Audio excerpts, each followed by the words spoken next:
Okay, I'm gonna talk about the movies that were new to me in June.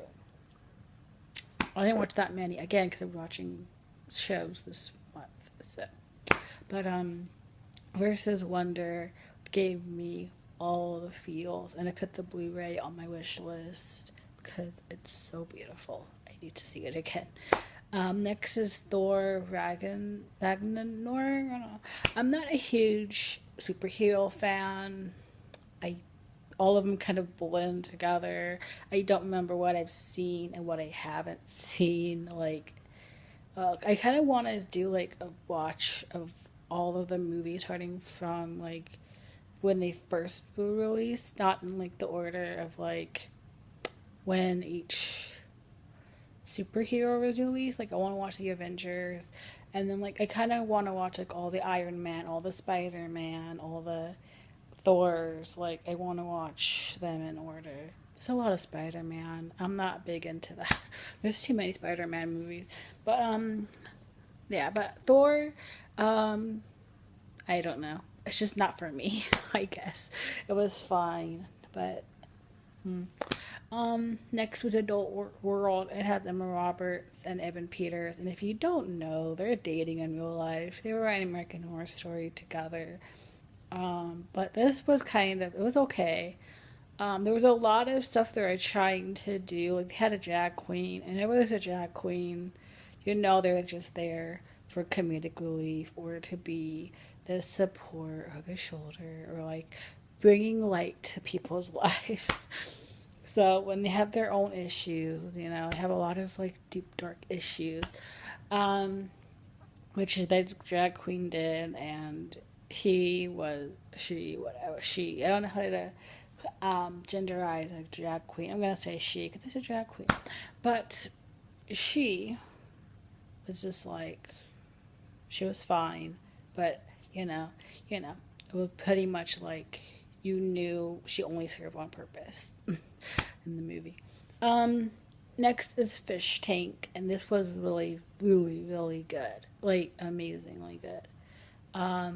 The Lost Boys, I didn't really like it, if I'm honest, but I wanted everyone to see it forever. I've never seen a Corey Haim film. It was the first one, and he was good. It had Edward Herman in it. It was the main reason they wanted to see it because I love Edward Herman so much. And I should have said this was the new to me movies. I'm going to do the rewatches on the separate video. But The Lost Boys, I love Edward Herman, like I said, and I knew he was in it. So it's one of the main reasons I wanted to see it because I want to see his work outside of Gilmore Girls. And I've also seen Oz, and I didn't know he was in Oz, so that was a really pleasant surprise. Um, but he was good in that. Next is Bad Girl. This was really good as well. I wanted to see it for so long, and I'm glad I finally did because it was really good. Next is In the Mood for Love. This was also a really well done film. Been wanting to get like all trying to watch all the big name films that I can this year, and that was also one of them. And I watched it, and it was great. Next is Stars by Barbara Sand because they're doing another one with Bradley Cooper and Lady Gaga, and I saw the trailer, and I am in love with it. Like, and I first saw that they were doing with Bradley Cooper and Lady Gaga, I was kind of iffy, and then I saw the trailer, and I was like, I'm on board now. It looks good. And I've seen all the other Star Wars Born except for this one. There's another one that came before the other original Star Wars Born. But my favorite is Judy Garland's, hands down. Like I love Judy Garland's version so much, more than the other two.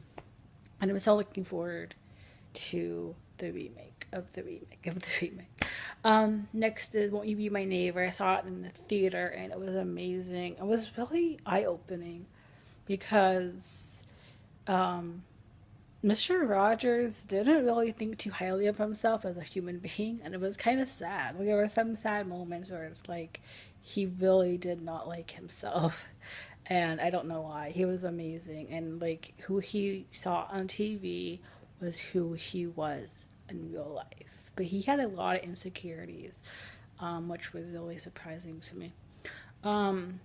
Next is Suburbicon. The only reason I watched this is because of someone Fullerton, and I couldn't recognize anything because they didn't really film in too many locations.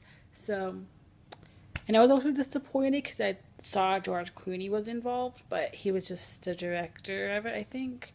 Yeah, he directed it. I don't know if he produced it, but he only like worked behind the scenes of it. And it has Matt Damon, which is fine, and it has Julianne Moore, and she's great.